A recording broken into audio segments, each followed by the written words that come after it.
Boa noite, já está com o horário especial, já está com o Semanário Econômico aqui no STV Notícias, o seu programa de consistência em matéria de informação econômica e empresarial do país e do mundo. Você é o nosso convidado, bem-vindo.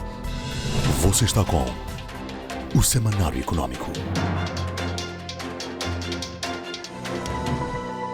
Em matérias de análise, temos dois grandes temas em perspectiva.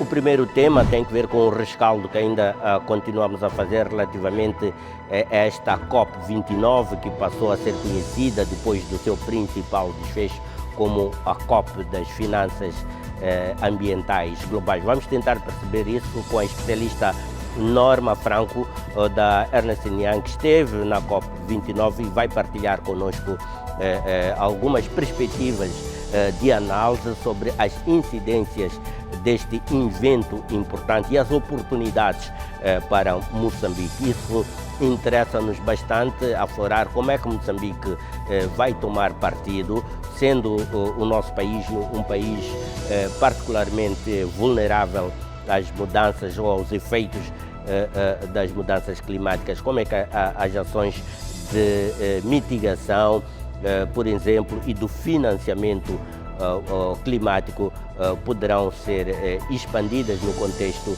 destes novos resultados saídos desta COP das finanças, que é a COP29. Do outro lado do estúdio, Norma Franco está preparada para fazer a sua intervenção. É com ela então que vamos perceber o alcance e as oportunidades proporcionadas pelo desfecho desta COP29. Já lá vamos então à conversa com a Norma Franco. Vamos então perceber em que termos é que isso está-se efetivamente a verificar. Este é o Semanário Econômico.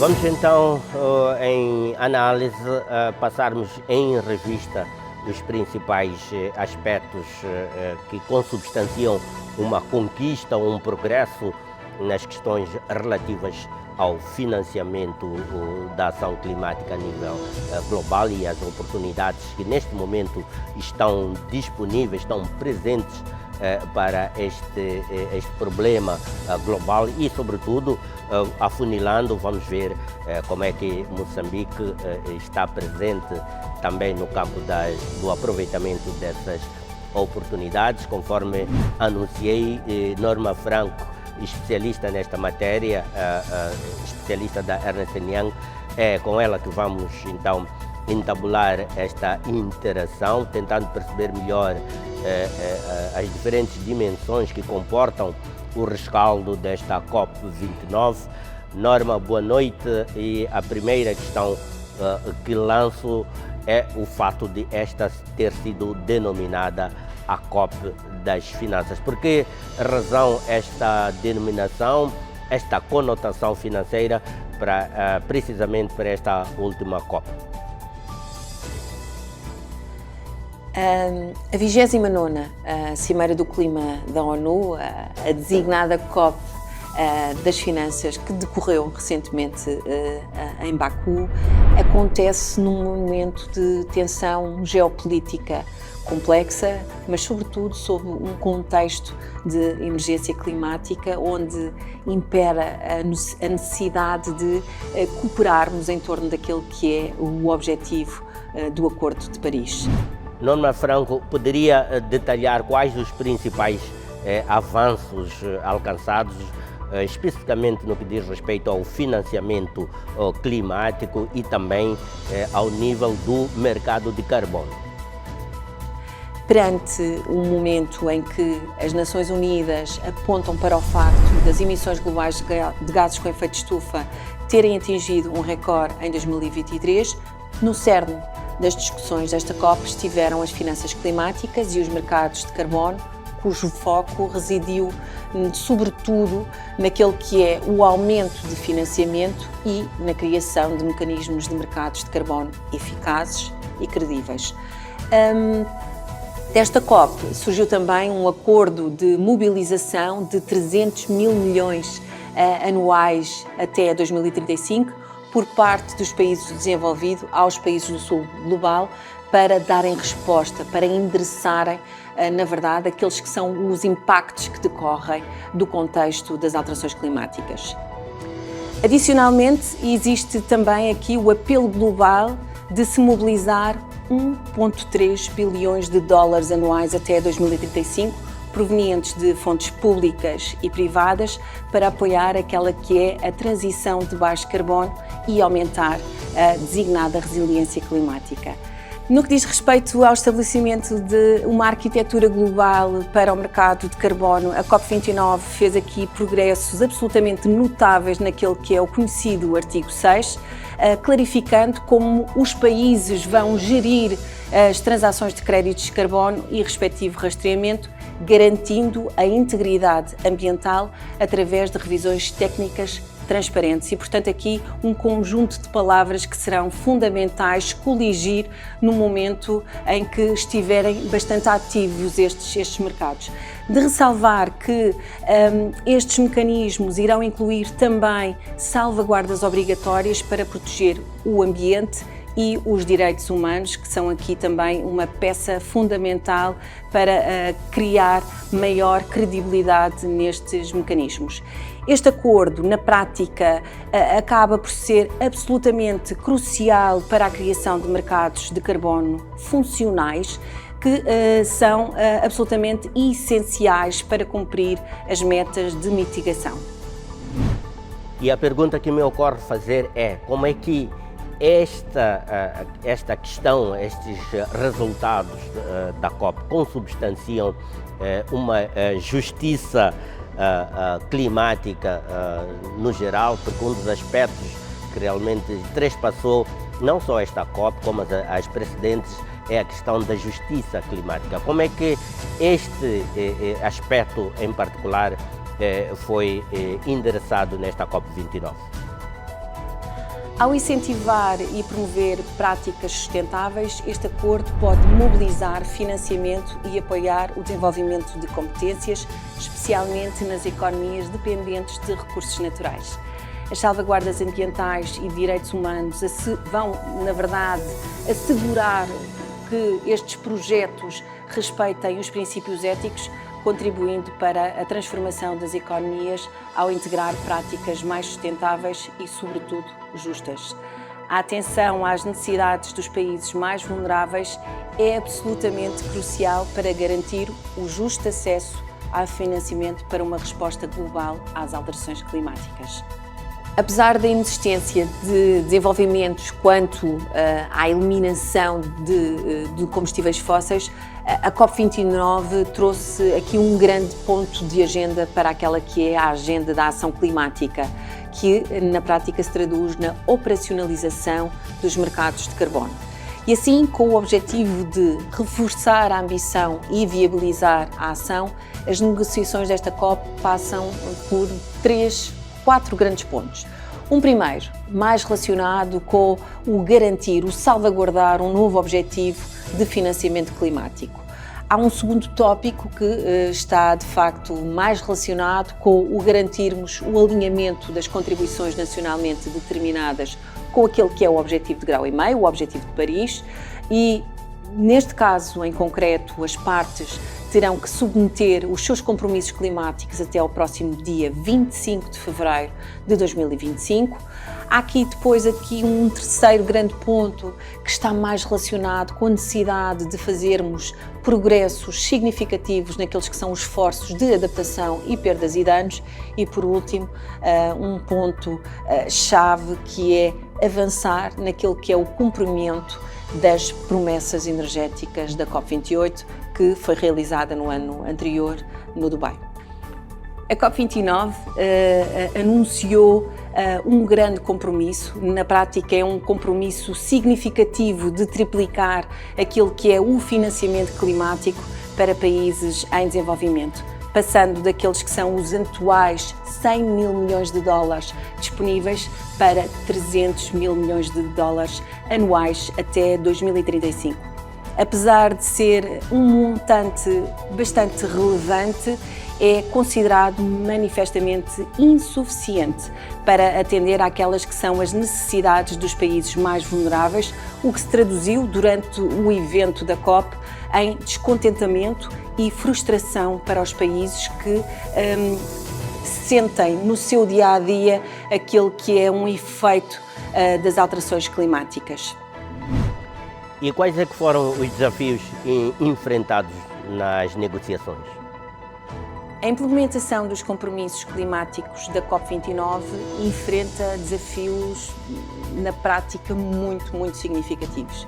Primeiro, é crucial mobilizar recursos financeiros suficientes.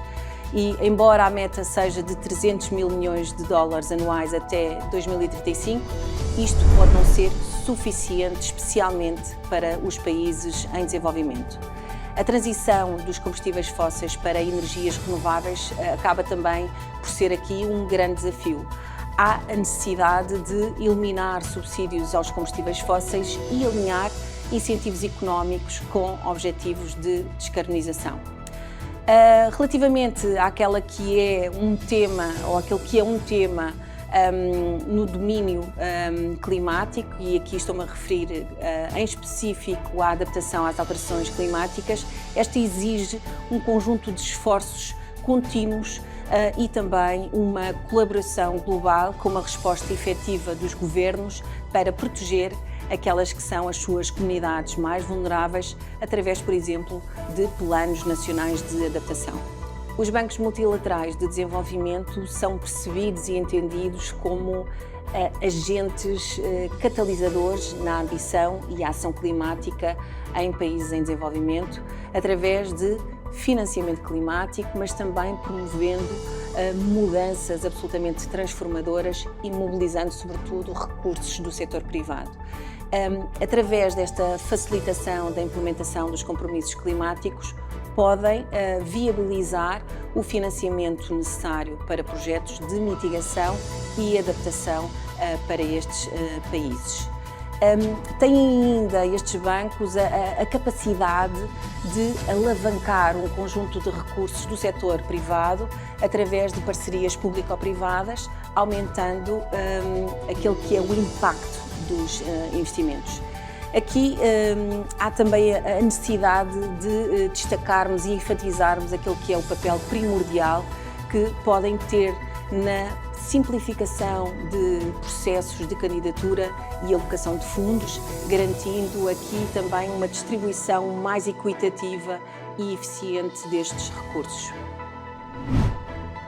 Colocando agora a perspectiva no nosso país, perspectiva em Moçambique, como é que podemos nos beneficiar diretamente dos acordos firmados nesta COP29? Face àquele que é o resultado das negociações desta COP29, Moçambique deverá ter em mente que a transparência climática dos seus compromissos, para além de consolidar as políticas climáticas, viabiliza a identificação de necessidades e, sobretudo, oportunidades de financiamento. À data, Moçambique ainda não submeteu o seu relatório. A demonstração de um compromisso climático ambicioso, alinhado com a ciência, e portanto estamos aqui a referir àquele que é o 1,5 grau de Paris, é importante enquanto posicionamento de país face à sua vulnerabilidade aos eventos extremos cada vez mais frequentes nesta geografia.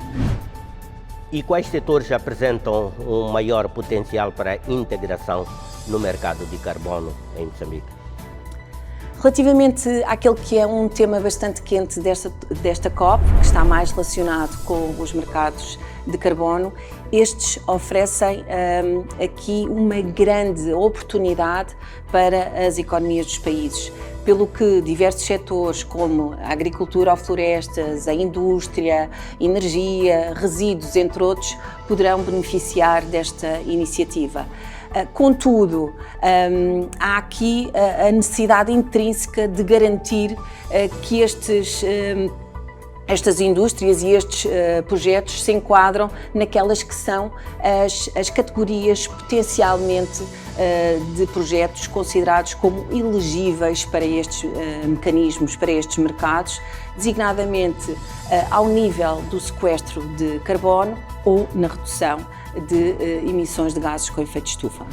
E quais é que são as estratégias do seu ponto de vista, quais é que são as estratégias que Moçambique pode adotar com vista ao melhor aproveitamento das oportunidades no que diz respeito ao financiamento climático? Posto isto, as oportunidades que decorrem desta COP29 para Moçambique passam por 3 grandes pontos. Um primeiro, obtenção de financiamento climático para projetos de adaptação e mitigação às alterações climáticas. Um segundo está mais relacionado com aquela que é a participação no mercado de carbono, através da transação de créditos de carbono. E, por último, um terceiro ponto, mais relacionado com a capacidade de acelerar a transição energética, diversificando aquela que é a sua matriz energética do país, promovendo projetos de energia renovável que eventualmente possam ser passíveis de financiamento internacional. Norma Franco, que estratégias Moçambique pode adotar com vista a atrair um maior investimento climático? Moçambique, pelas suas características intrínsecas com um elevado capital natural, deve beneficiar deste contexto de mercado de carbono, capitalizando nos diferentes setores existentes ou outros que venham a existir no muito curto prazo, norteando-se por aqueles que são os princípios e as salvaguardas que regem este mecanismo, garantindo aquela que é a transparência e a credibilidade necessária.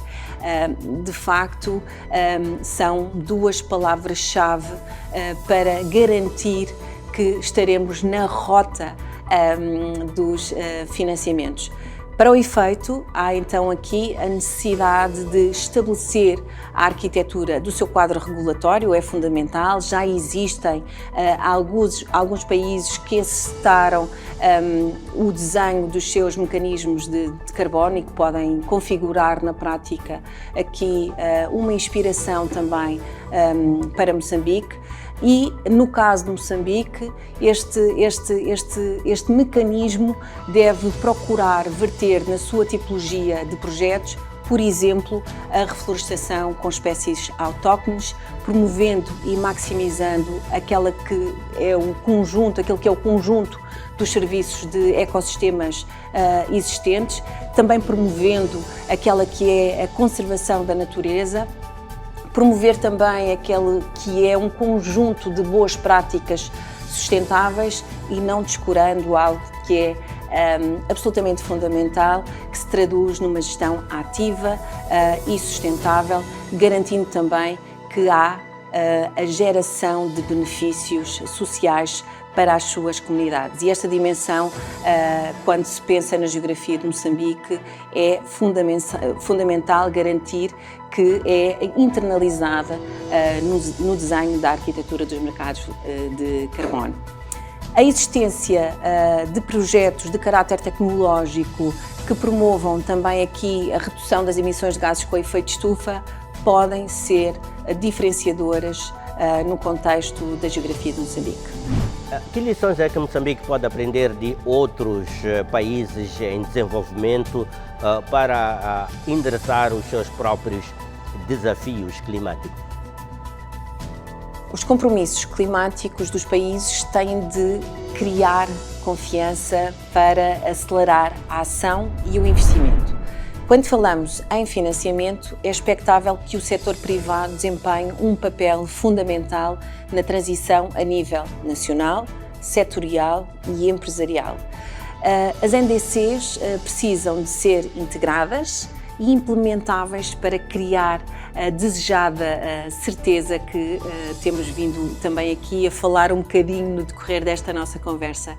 E os países não podem descurar da oportunidade de construir com as empresas para garantirem uma maior efetividade naqueles que são os resultados destes compromissos. Assim, para criar na prática um ambiente propício de financiamento climático, há que refletir se as políticas e os regulamentos existentes respondem ao contexto e desafios atuais, com os quais Moçambique se debate neste momento. Há também aqui a necessidade implícita de avaliar se existe legislação dedicada ao financiamento climático, que inclua, por exemplo, incentivos fiscais ou apoios para projetos de energia renovável ou de conservação da natureza. E nesse sentido, como é que o fortalecimento institucional pode apoiar esses setores a ter uma integração efetiva nos mercados de carbono?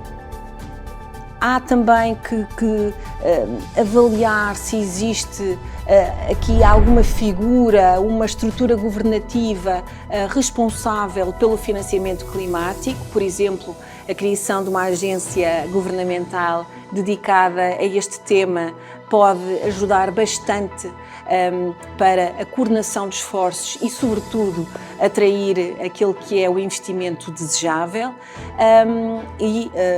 na verdade, estes são, eu diria, aqui tópicos fundamentais. E quando nós pensamos naquela que é a atração de investimento, podemos também estar a pensar naquele que é, por exemplo, um conjunto de incentivos fiscais, a promoção de parcerias público-privadas, que na prática terão aqui a partilhar riscos e benefícios, e é algo que pode ser bastante diferenciador, que passa pela capacitação técnica para garantir a viabilidade e a sustentabilidade dos projetos. A capacitação acaba por ser algo absolutamente extraordinário, porque vem permitir que os projetos aportem cada vez mais valor acrescentado, neste que é o grande objetivo de tentar atingir e contribuir para o objetivo do grau e meio. Pode-se identificar uma mensagem a ser repassada para as lideranças locais, as lideranças moçambicanas, no que diz respeito às abordagens no contexto da ação climática?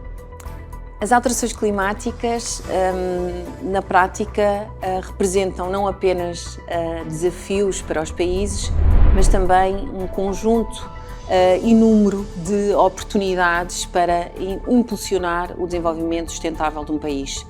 Contribuir para uma sociedade de baixo carbono, justa e resiliente, neste momento é fundamental.